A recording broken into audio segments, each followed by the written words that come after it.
Coba deh kita pikirin, setiap hari kan kita pasti melakukan transaksi ya, mau itu beli kopi, bayar tagihan, atau mungkin transaksi besar kayak beli rumah. Tapi pernah nggak sih kita berhenti sejenak dan bertanya-tanya, apa sih yang bikin sebuah jual beli itu beneran sah? Apalagi kalau dilihat dari kacamata syariah. Nah ternyata ada loh kerangka dasarnya dalam fikih muamalah. Dan ini yang bakal kita bedah bareng-bareng. Nah, ini dia kan pertanyaan besarnya. Dan ternyata jawabannya tuh nggak sesimpel sah atau nggak sah doang. Ini lebih dalam dari itu. Ini soal prinsip keadilan, kejelasan, dan keridoan dalam berdagang. Karena ternyata ada strukturnya yang jelas banget di baliknya. Jadi gini, supaya sebuah transaksi itu dianggap sah, dan yang penting bawa berkah, dasarnya tuh harus kuat banget.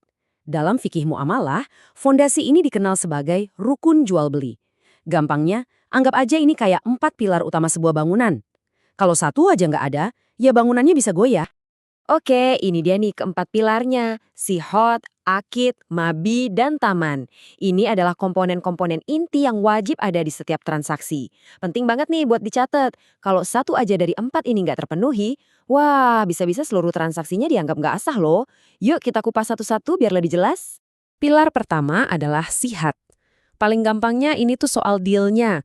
Ada penawaran dari penjual yang kita sebut ijab, dan ada penerimaan dari pembeli yang disebut kabul. Ini jadi bukti konkret kalau kedua belah pihak udah sama-sama setuju. Tanpa ada momen saya jual yang ketemu sama saya beli, entah itu lewat ucapan atau tulisan, ya transaksinya belum terjadi. Lanjut yang kedua, akid. Nah, ini lebih gampang lagi. Ini soal siapa aja yang terlibat. Jelas dong, sebuah transaksi itu butuh minimal dua pihak. Ada si penjual yang punya barang, dan ada si pembeli yang mau barangnya. Identitas dan peran mereka harus jelas dari awal sampai akhir. Sekarang kita masuk ke pilar ketiga, mabi, alias barang atau jasa yang diperjualbelikan. Nah, disinilah aturannya jadi sangat logis. Syaratnya sederhana tapi krusial. Barangnya itu harus beneran ada pas transaksi, bukan barang gaib. Terus, statusnya harus sah, dan yang paling penting harus bisa diserah terimakan dari penjual ke pembeli. Masuk akal banget kan? Masa kita jual sesuatu yang nggak kita punya atau nggak bisa kita serahkan? Dan pilar terakhir yang melengkapi semuanya, taman alias harganya. Sama persis kayak barangnya, harga juga harus jelas, harus disepakati, dan alat bayarnya pun harus sah. Nilainya itu harus pasti, nggak boleh mengambang.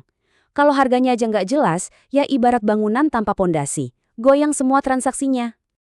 Oke, teorinya udah dapet nih. Biar nggak ngawang-ngawang, gimana kalau kita lihat langsung gimana keempat pilar ini bekerja di dunia nyata? Kita pakai contoh yang umum banget, biar kebayang. Kita ambil skenario yang simple aja ya. Anggaplah si A mau beli sebuah rumah dari si B. Keduanya udah ngobrol, udah sepakat, dan siap buat transaksi. Nah, dari skenario tadi, kita bisa langsung colokin keempat pilar yang udah kita bahas. Pertama, sigahatnya. Ini adalah kesepakatan tertulis atau ucapan saya jual dari B dan saya beli dari A. Beres. Terus akidnya atau para pihaknya ya jelas ada si A sebagai pembeli dan si B sebagai penjual. Lanjut mabinya atau barangnya. Spesifik banget yaitu rumah tersebut. Dan yang terakhir taman atau harganya adalah 500 juta rupiah. Sebuah nilai yang spesifik, pasti, dan disepakati bersama. Nggak ada yang ambigo. Nah, karena keempat pilar ini lengkap terisi, transaksi jual beli rumah antara A dan B ini jadi sah dan mengikat. Sempurna. Terus mungkin ada yang nanya, emang sepenting itu ya? Ini kan buat transaksi gede kayak rumah aja kali ya. Nah, disinilah menariknya. Jawabannya adalah sama sekali enggak. Prinsip-prinsip ini justru berlaku untuk semua jenis jual beli yang kita lakukan sehari-hari. Manfaatnya itu praktis banget. Kerangka ini memastikan adanya kejelasan dan persetujuan bersama. Jadi nggak ada tuh yang namanya salah paham di belakang.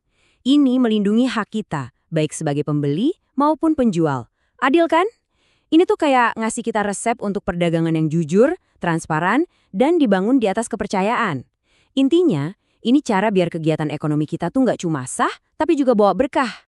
Jadi, sebagai penutup, saya mau ngajak kita semua buat merenung sejenak. Coba deh ingat-ingat lagi transaksi terakhir yang Anda lakukan. Mungkin pas beli makan siang tadi, atau pas check out belanjaan online.